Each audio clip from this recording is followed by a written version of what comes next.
एक बार फिर स्वागत है मेरे बच्चों आपका कक्षा 12।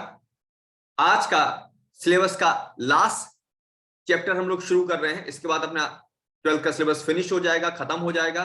इस पार्ट का नाम है इलेक्ट्रॉनिक युक्तियां और इसमें आज इस चैप्टर का यह है लेक्चर नंबर 1।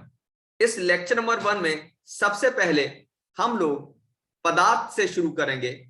जितने भी आपने बच्चों पदार्थ सुने हैं या पढ़े हैं, पदार्थ को आपने देखा होगा, हमने पदार्थों को 3 भागों में बांटा हुआ होता है। पदार्थ को कितने भागों में बांट देते हैं? 3 भागों में बांट देते हैं। पहला पदार्थ कहलाता है चालक, इसको इंग्लिश में कंडक्टर कहा जाता है। दूसरा पदार्थ होता है कुचालक, जिसको इंसुलेटर कहते हैं। और तीसरा पदार्थ कहलाता है अर्धचालक, इसको इंग्लिश में कहा जाता है सेमीकंडक्टर। अब बेसिकली हम लोग को यहां पर किस पदार्थ के बारे में, किस सब्सटेंस के बारे में ज्यादा सीखना है, तो ये जो पूरा चैप्टर हमारा है वो पूरा का पूरा अर्धचालक पर आधारित है। अब अर्धचालक को सीखने के लिए इसकी परिभाषाओं पर आते हैं और इसकी परिभाषाओं को सीखने के लिए हम एक नए शब्द को आज सीखेंगे जिसे कहा जाता है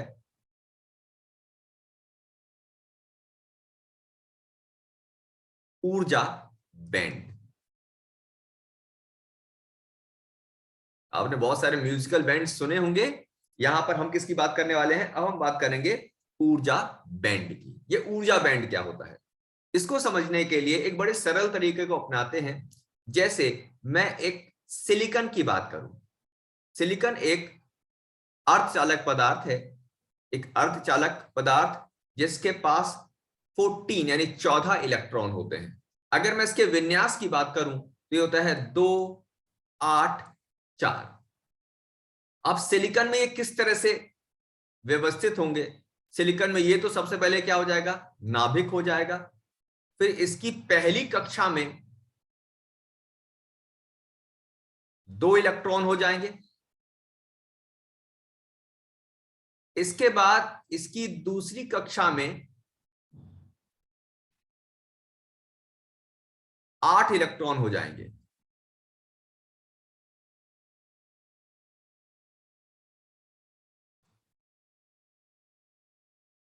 आठ इलेक्ट्रॉन। फिर जब इसकी हम तीसरी कक्षा की बात करेंगे तो इसकी तीसरी कक्षा में अगर हम आ जाएं तो इसकी तीसरी कक्षा में कितने इलेक्ट्रॉन हो जाएंगे? इसमें इलेक्ट्रॉन हो जाएंगे 4। कितने इलेक्ट्रॉन हो गए? 4। अब प्रश्न आता है कि क्या इसकी कक्षाएं खत्म हो जाएंगी? उत्तर आएगा नहीं, खत्म नहीं होंगी। कक्षाएं तो और भी होंगी। कक्षाएं कहां तक होती है मेरे बच्चों? कक्षाएं जो होती हैं वो अनंत तक होती हैं। कक्षाएं कहां तक होती हैं? अनंत तक हो जाती हैं। इसको हटा देते हैं हेडिंग को जरा, इसे समझाया जा सके आसानी से। कक्षाएं कहां तक होंगी मेरे बच्चों? ये अनंत तक कक्षाएं होंगी, अप टू इन्फिनिटी। ठीक। लेकिन एक खास बात आप देख रहे हो, क्या देख रहे हो कि यहां पर ये हिस्सा जो आप देख रहे हो, यहां से नाभिक से शुरू होकर ये हिस्सा, ये ऐसी कक्षाओं का है जहां पर इलेक्ट्रॉन है। और इसके बाद फिर एक ऐसा क्षेत्र शुरू हो जाता है जहां पर इलेक्ट्रॉन है ही नहीं। कक्षाएं तो हैं लेकिन इलेक्ट्रॉन नहीं है। यानी एक ऐसा क्षेत्र जहां पर क्या होगा? जहां पर कक्षाएं हैं लेकिन इलेक्ट्रॉन नहीं है।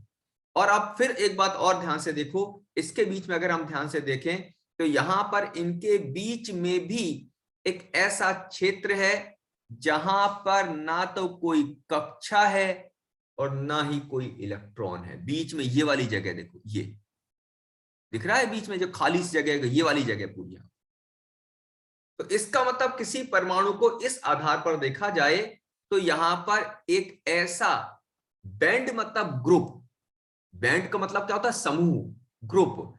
तो यानी एक ऐसा समूह है जहां पर इलेक्ट्रॉन है, जहां के ऊर्जा स्तर इलेक्ट्रॉनों से भरे हुए।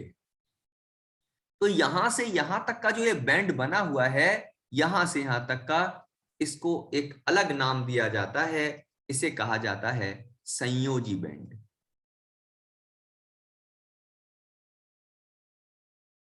संयोजी बैंड। संयोजी बैंड केवल एक इलेक्ट्रॉन से नहीं बनेगा। ऐसा नहीं कि केवल एक इलेक्ट्रॉन से बन जाएगा। देखो, कोई पदार्थ कैसे बनेगा? कोई पदार्थ तब बनेगा जब उसके बहुत सारे परमाणु आकर इकट्ठे हों। जैसे सिलिकॉन है, अब एक परमाणु से तो सिलिकॉन नहीं बनेगा। सिलिकॉन पदार्थ की बात करेंगे तो उसमें ढेर सारे सिलिकॉन के परमाणु होंगे। तो जब वो सिलिकॉन के परमाणु सब आपस में पास पास आते हैं और पदार्थ का निर्माण करते हैं, तो उसमें एक ऐसा क्षेत्र बन जाता है जिसमें चित्र में जैसे दिखाया गया है, उसमें सारे ऊर्जा स्तर एक इकट्ठे हो जाते हैं। वो ऊर्जा स्तर इकट्ठे हो जाते हैं जिसमें इलेक्ट्रॉन या तो पूरी तरीके से भरे होते हैं या पार्शियल तरीके से अधूरे भरे होते हैं।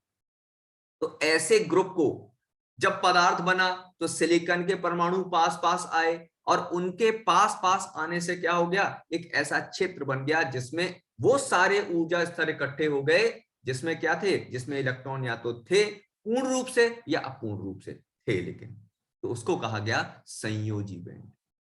फिर बीच में एक ऐसा क्षेत्र भी बना जहां पर एक भी इलेक्ट्रॉन है ही नहीं, खाली पड़े हुए हैं सारे। तो इस तरह के जो ऊर्जा स्तरों का जो ग्रुप बना, उन्हें क्या कह दिया, उन्हें कह दिया संयोग चालन।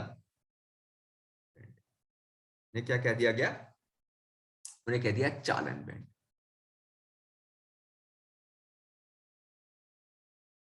बैंड। और बीच में एक ऐसी जगह जहां कुछ भी नहीं है, ये देख रहे हो, ये वाली जगह, इसको क्या कह दिया गया, इसको कह दिया गया निषिद्ध, या निषेध बैंड बोल देते हैं।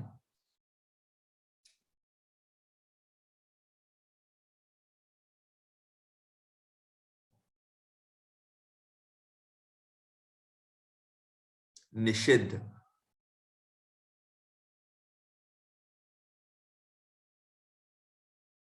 ऊर्जा बैंड। निषिद्ध ऊर्जा बैंड का मतलब इसमें कोई भी ऊर्जा स्तर नहीं। अब ये सामने जो बातें होगी वो थोड़ी सी क्या होगी, थोड़ी सी कठिन सी हो जाती हैं, कम समझ में आती हैं, तो इन्हीं को थोड़ा आसान कर देते हैं। बच्चों, जब भी हम किसी परमाणु की बात करेंगे तो हमें वो इस तरह के गोल गोल चक्कर लगाए, लेकिन जब हम किसी की बात करेंगे, परमाणु की बात ना करके क्या करेंगे, किसी पदार्थ की बात करते हैं। किसकी बात की हम लोगों ने, किसी भी पदार्थ की बात की। तो किसी पदार्थ की जितनी भी ऊर्जा स्तर हैं उसको हम तीन भागों में बांट देते हैं। कौन कौन से तीन भाग होंगे मेरे बच्चों? एक इसमें पहला जो भाग आ जाता है जिसमें इलेक्ट्रॉन होते हैं पूरे भरे हुए, अधूरे भरे हुए, इनको कह दिया संयोजी बैंड। संयोजी बैंड। संयोजी बैंड का मतलब क्या हो जाएगा, संयोजी बैंड का मतलब उन सारे ऊर्जा स्तरों का समूह जहां पर इलेक्ट्रॉन पूरे भरे हैं या अधूरे भरे, जैसा कि यहां पर मैंने दिखाया था, है ना, एक दो तीन। तो एक दो तीन, तीन जो मिलकर बना रहे हैं वो क्या बनाएंगे, संयोजी बैंड बना देंगे सब आपस में। फिर बीच में एक ऐसी जगह आएगी जहां पर कुछ भी नहीं मिलेगा, खाली बिल्कुल, ये वाला जो बैंड आ गया, इसे क्या बोलेंगे, निषिद्ध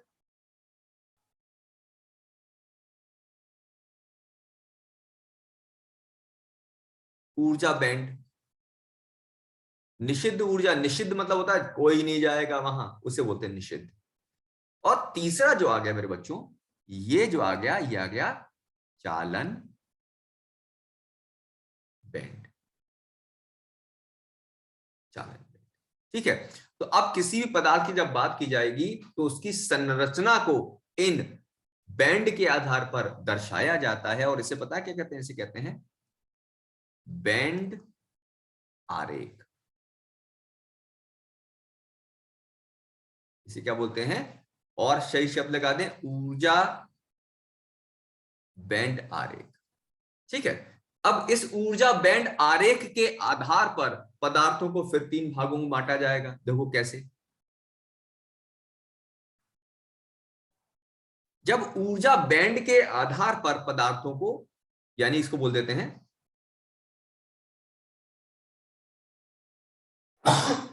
सॉरी बच्चों, ऊर्जा बैंड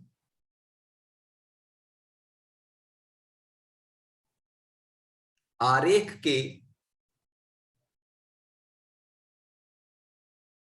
आधार पर, ऊर्जा बैंड आरेख के आधार पर पदार्थों का वर्गीकरण।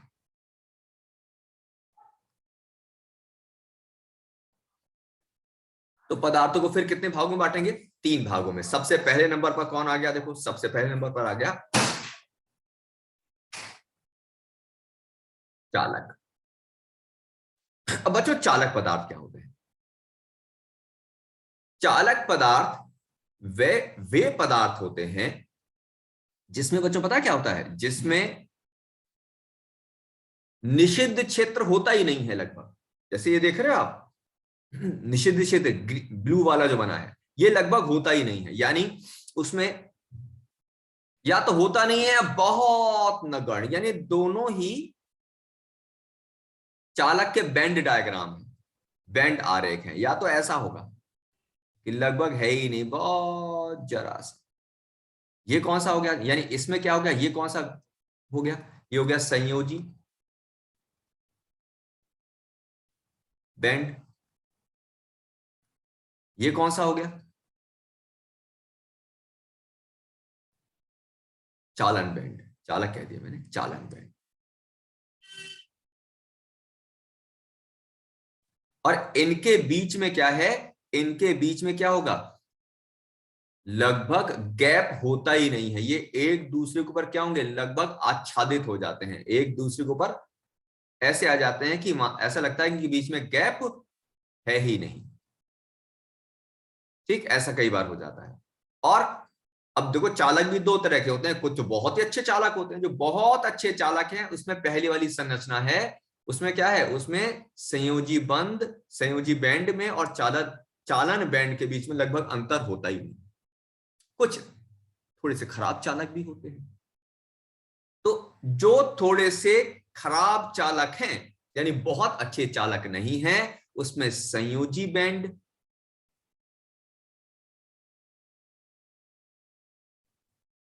और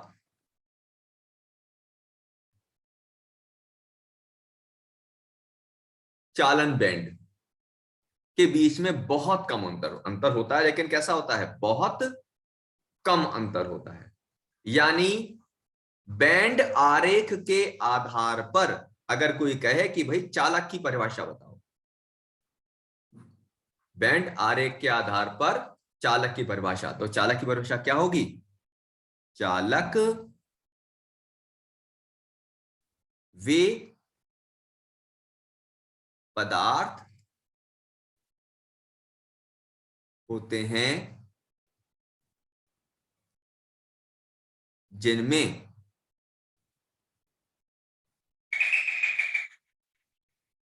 संयोजी बैंड तथा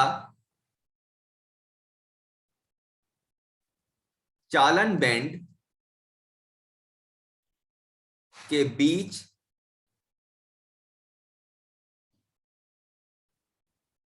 अंतराल या तो बहुत कम होता है अथवा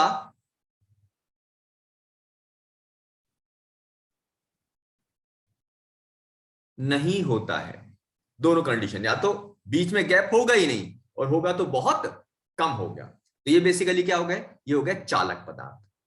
अच्छा, चालक के बाद दूसरा क्या आ जाएगा? दूसरा आ जाता है अपने पास कुचालक।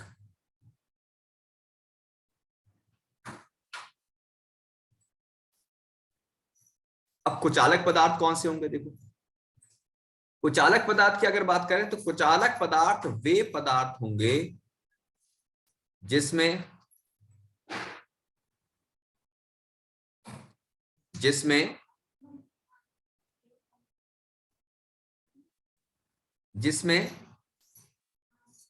संयोजी बैंड और चालन बैंड के बीच में ये जो अंतराल है ना, कौन सा अंतराल, इसको हम कौन से बैंड कह रहे हैं, निषिद्ध बैंड। ये बहुत बड़ा होता है। ये कैसा होता है, बहुत बड़ा।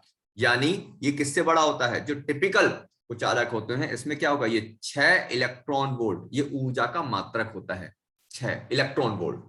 तो निषिद्ध बैंड किससे बड़ा होता है, 6 इलेक्ट्रॉन वोल्ट। यानी कुचालक की परिभाषा क्या आई, कुचालक क्या होंगे, कुचालक वह पदार्थ होते हैं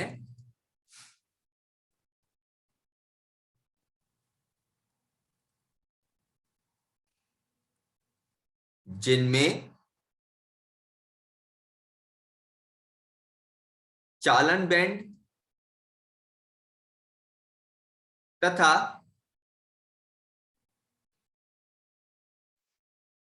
संयोजी बैंड में अंतराल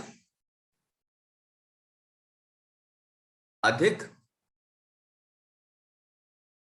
होता है।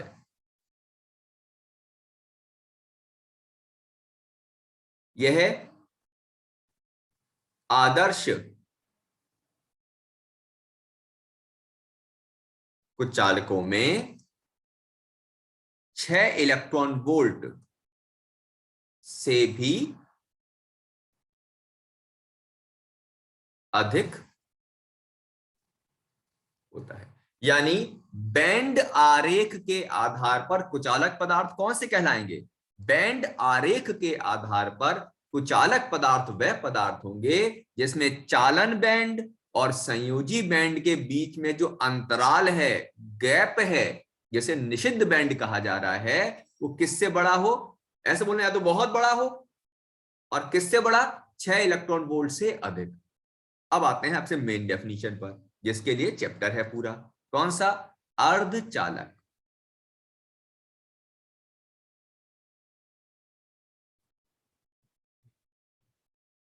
अर्धचालक, अब समझो बच्चों अर्धचालक क्या होता है। अर्धचालक की अगर हम बात करें तो अर्धचालक, ये परिभाषा बड़ी इंपॉर्टेंट है। अर्धचालक बोर्ड में बहुत बार पूछी गई है, इसको अच्छे से नोट कर लीजिएगा। अर्धचालक वह पदार्थ होते हैं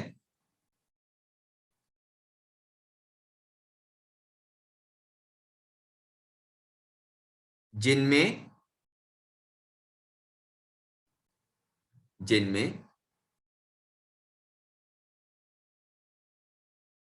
संयोजी बैंड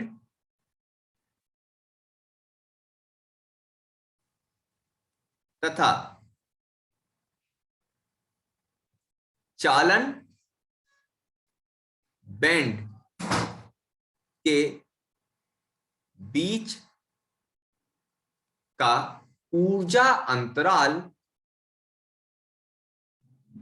ये परिभाषा बहुत इंपॉर्टेंट है, अंतराल 1 इलेक्ट्रॉन वोल्ट की कोटि का होता है, कोटि का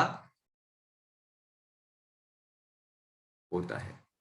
यानी यहां पर ये अगर बैंड आरेख है, ये क्या बना दिया मैंने, ये पूरा क्या बना लिया, ये मान लेते हैं अपने पास कौन सा स्तर हो गया, ये हो गया संयोजी स्तर, संयोजी बैंड, और ये मान लेते हैं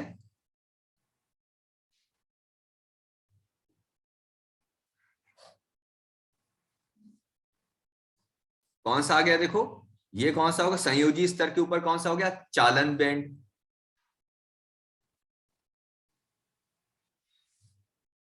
तो संयोजी बैंड और चालन बैंड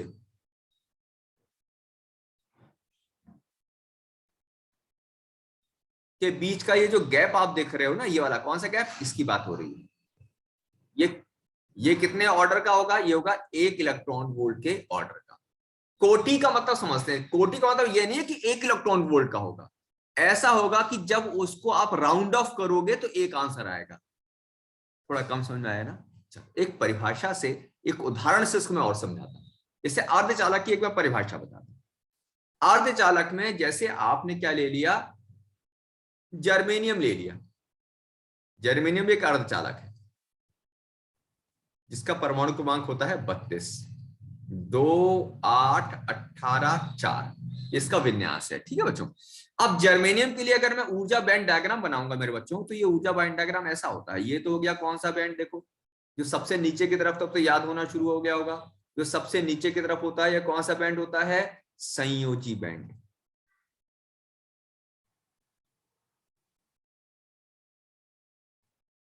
और जो ऊपर की तरफ होगा, ये कौन सा बैंड हो जाएगा,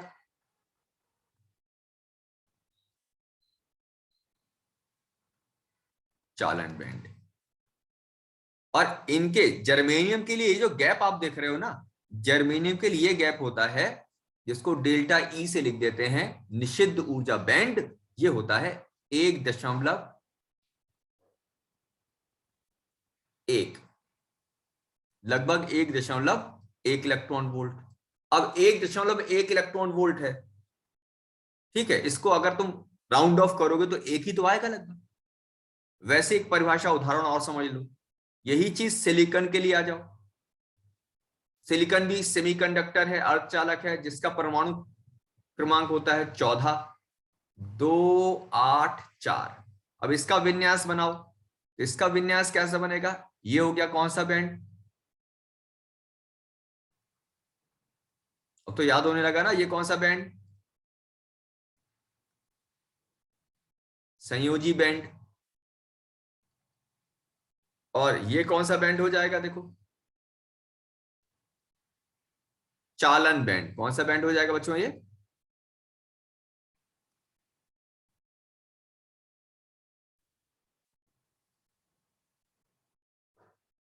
चालन बैंड। और इनके सिलिकॉन में ये जो ऊर्जा अंतराल देख रहे हो ना आप, ये जो ऊर्जा अंतराल है डेल्टा ई, ये लगभग होता है 0.72 इलेक्ट्रॉन वोल्ट। अब 0.7 को भी राउंड ऑफ करोगे तो उत्तर क्या आ जाएगा, 0.72 को राउंड ऑफ करोगे तो भी कितना आ जाएगा, ये भी लगभग 1 के बराबर आ जाएगा। तो अभी तक मैंने जितना पोर्शन पढ़ाया उसमें सबसे इंपॉर्टेंट परिभाषा क्या है, अर्धचालक कहते किसे हैं। तो अर्धचालक किसे कहा जाएगा मेरे बच्चों, अर्धचालक वे पदार्थ होते हैं जिसमें संयोजी बैंड और चालन बैंड के बीच का जो ऊर्जा अंतराल है वो किस कोटि का होता है, तो उत्तर आएगा 1 इलेक्ट्रॉन वोल्ट। ठीक है, ये अर्धचालक की परिभाषा हो गई। अब आ जाते हैं अर्धचालक के प्रकार।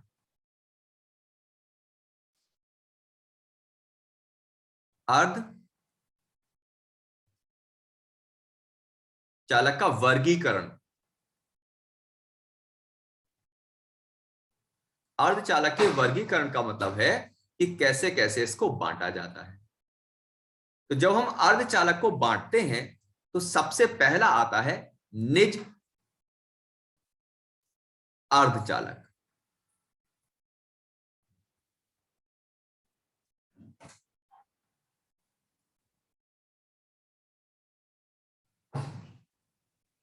पहला हो जाएगा निज अर्धचालक। और दूसरा आता है बाह्य अर्धचालक। यानी सबसे पहले हम इसे कितने भागों में बांट देंगे, 2 भागों में बांट देंगे। पहला हो जाएगा निज अर्धचालक, जिसे इंग्लिश में कहते हैं इंट्रिंसिक, इंट्रिंसिक सेमीकंडक्टर।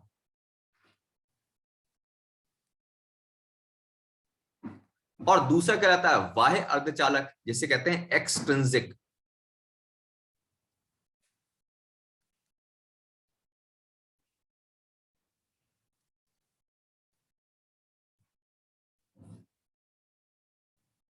और इस बाह्य अर्धचालक को भी अगर हम दो हिस्सों में डिवाइड करें, दो हिस्सों में बांटें, तो एक हो जाता है इसमें से पी टाइप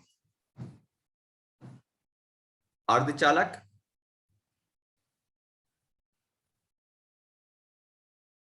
और इसमें से दूसरा हो जाता है एन टाइप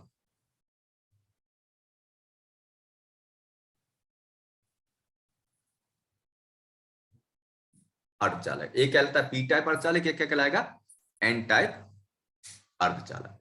ठीक है, चलो अब एक एक करके शुरू करते हैं। सबसे पहले क्या सीखेंगे? निज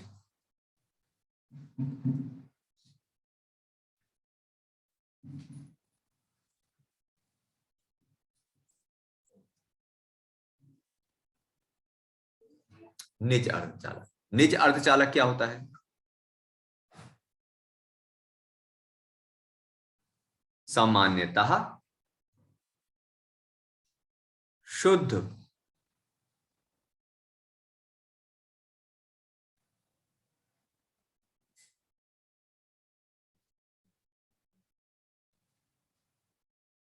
अर्धचालकों को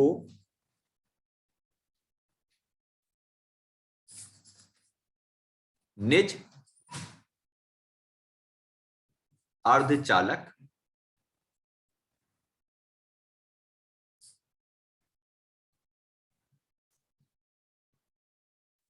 कहते हैं। सामान्यतः शुद्ध अर्धचालकों को निज अर्धचालक कहते हैं।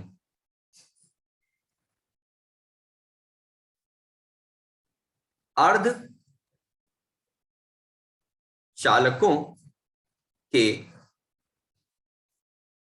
बाहरी कोश में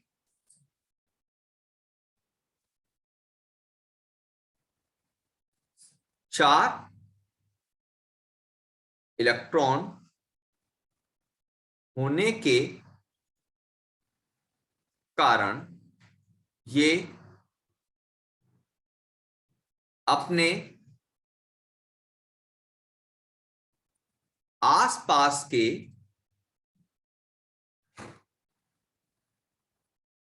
परमाणुओं के साथ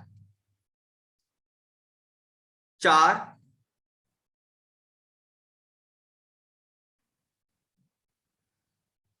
सहसंयोजक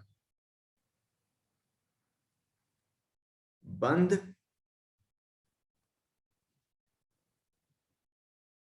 बनाते हैं। तो बच्चों होता क्या है, देखो यहां पर जब हम निज किसी अर्धचालक की बात करते हैं तो यहां पर आप जैसे आप इस चीज को देखोगे तो यहां पर जैसे जर्मेनियम की बात की मैंने,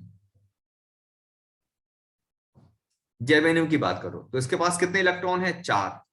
सिलिकॉन की बात करें, इसके पास भी कितने इलेक्ट्रॉन है? चार। सबके पास चार और चार। अच्छा, ये सुना होगा कि स्थायी अवस्था के लिए क्या जरूरी होता है मेरे बच्चों? स्थायी अवस्था के लिए जरूरी होता है 8 इलेक्ट्रॉन। अब इनके पास चार तो हैं और ये करना चाहते हैं 4 से 8, तो ये क्या करते हैं? अपने चार पड़ोसियों से साझा करते हैं। जैसे आजकल चुनाव में चल रहा है गठबंधन, वैसे ये क्या करते हैं? ये गठबंधन कर लेते हैं कितने लोगों से? चार आसपास के लोगों से। इनके पास चार और चार से ने और हाथ मिला लिया और सबसे एक एक इलेक्ट्रॉन का गठबंधन कर लिया, तो कितने हो जाएंगे? चार से चार के गठबंधन करने से चार से डबल होकर कितने हो जाएंगे? 8। कैसे? इस चित्र में समझ लो। देखो जैसे मान लो हम जर्मेनियम की बात करते हैं, तो जर्मेनियम के पास खुद के बाहरी कोश में 4 इलेक्ट्रॉन। अब ये क्या गए महाराज? ये पड़ोसी जर्मेनियम के पास गए, भाई बोले और जर्मेनियम भाई कैसे हो तुम? बोले मैं भी अच्छा हूं, बहुत अच्छा हूं मैं तो। बोले एक काम करोगे? बोले क्या करें? बोले ऐसा है एक एक इलेक्ट्रॉन का साझा कर लेते हैं। बोले उससे क्या होगा? बोले करो तो तब बताते हैं। देखो इन्होंने किया, उनको क्या फायदा हुआ।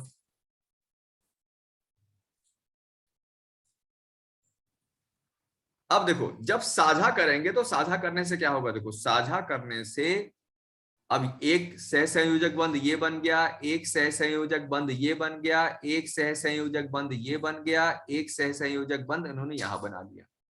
अब देखो केंद्र में जो जर्मेनियम है उसके पास कितने हो गए? देखो दो दो दो, 8 हो गए कि नहीं हो गए? और इनको भी नुकसान नहीं हुआ। ये जर्मेनियम भी क्या करेंगे, बाकी के जर्मेनियम भी इसी का अनुपालन करेंगे और अपने 4 पड़ोसियों के साथ क्या करेंगे, 4 सह संयोजक बंध बना लेंगे। तो इस तरह से हर एक जर्मेनियम जो अकेला अकेला 4 के बराबर था, बंध बनाकर कितने इलेक्ट्रॉन ले लेगा, 8 इलेक्ट्रॉन ले लेगा। तो सभी में क्या आएगा, संतुलन आ जाएगा। ठीक है, चलो। अब लेकिन यहां पर एक गड़बड़ होती है, यानी यहां तक बात समझ में आ गई, बंध बनाते हैं, सह संयोजक बंध बना लिए। अब मुझे लगता है सह संयोजक बंध बनाने तक समझ में आ गई होगी। लेकिन बच्चों इसमें कमी और होती है, ऊष्मीय विक्षोभ होता है। क्या होता है मेरे बच्चों, ऊष्मीय विक्षोभ होता है। और ऊष्मीय विक्षोभ होने से इस बंध का एक इलेक्ट्रॉन बाहर निकल आता है। जो अर्धचालक होते हैं ना मेरे बच्चों, उसकी एक बड़ी कमी होती है, ताप अगर बढ़ा दोगे तो अस्थिर हो जाते हैं, उनकी स्थिरता कम हो जाती है, और स्थिरता कम होने से इलेक्ट्रॉन बाहर आ जाते हैं। जैसे कई बार क्या होगा, ताप बढ़ने से हमें कभी गुस्सा आ जाए बहुत जोर से, तो अपनों को कभी गुस्सा आ जाए तो क्या होता है, मुंह से अपशब्द बाहर आने लगते हैं, हम चाहते नहीं लेकिन वो आने लगते हैं। वैसे ही सह संयोजक बंध में जैसे ही क्या होगा, सह संयोजक बंध में जैसे ही ताप बढ़ता है तो कोई एक इलेक्ट्रॉन बंध से बाहर आ जाएगा। अब जब इलेक्ट्रॉन बंध से बाहर आ जाएगा तो ये कैसा हो गया, एक तो मुक्त इलेक्ट्रॉन हो गया। कैसा हो गया, मुक्त इलेक्ट्रॉन, जो एक ऋण आवेश की तरह काम करेगा। कैसे काम करेगा, ऋण आवेश की तरह काम करेगा। इलेक्ट्रॉन पर ऋण आवेश होता है, सब बच्चे जानते हैं। और अपने पीछे क्या छोड़ आया, अपने पीछे सह संयोजक बंध में एक इलेक्ट्रॉन की कमी छोड़ आया। ये क्या हो गया, सह संयोजक बंध में इलेक्ट्रॉन की कमी। जिसे पता है क्या कहते हैं, जिसको नया नाम देते हैं कोटर। क्या कहते हैं, कोटर। और ये कोटर कैसे व्यवहार करता है, धनावेशित कण। ये कैसा व्यवहार करेगा, धनावेशित। यानी ऊष्मीय विक्षोभ से एक कोटर बन गया और एक मुक्त इलेक्ट्रॉन बन गया। कोटर कैसा काम करेगा, धनावेश जैसा। और इलेक्ट्रॉन कैसा काम करेगा, इलेक्ट्रॉन काम करेगा ऋण आवेश जैसा। ठीक है, इसका मतलब इसको हम ऐसे लिख सकते हैं, यहां तक लिखा था ना ये, इसी के आगे लिखना, सह संयोग बंध बनते हैं परंतु ऊष्मीय विक्षोभ के कारण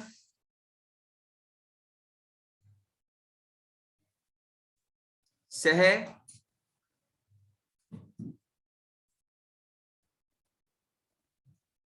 संयोजक बंध से इलेक्ट्रॉन बाहर आ जाता है और मुक्त इलेक्ट्रॉन की तरह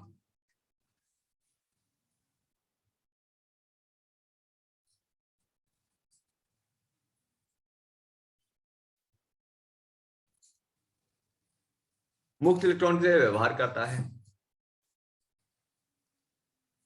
तथा सह संयोजक बंध में इलेक्ट्रॉन की कमी कोटर कहलाती है, जो धनावेशित कण की तरह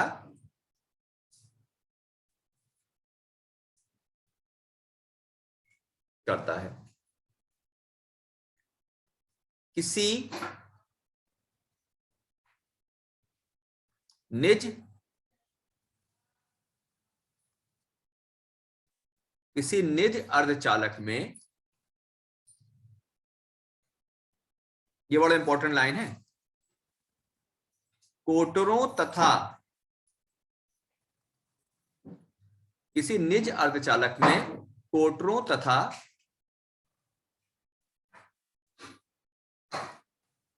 मुक्त इलेक्ट्रॉनों की संख्या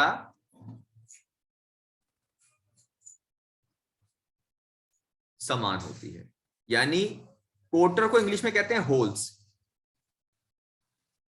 और मुक्त इलेक्ट्रॉन कहते हैं इलेक्ट्रॉन, ये तो इलेक्ट्रॉन हो ही गए। तो यानी NH किसके बराबर होता है? Ne, इलेक्ट्रॉनों की संख्या और प्रोटॉन की संख्या हमेशा कैसी होगी? समान होगी। तो ये क्या आ गया अपने पास? निज अर्धचालक।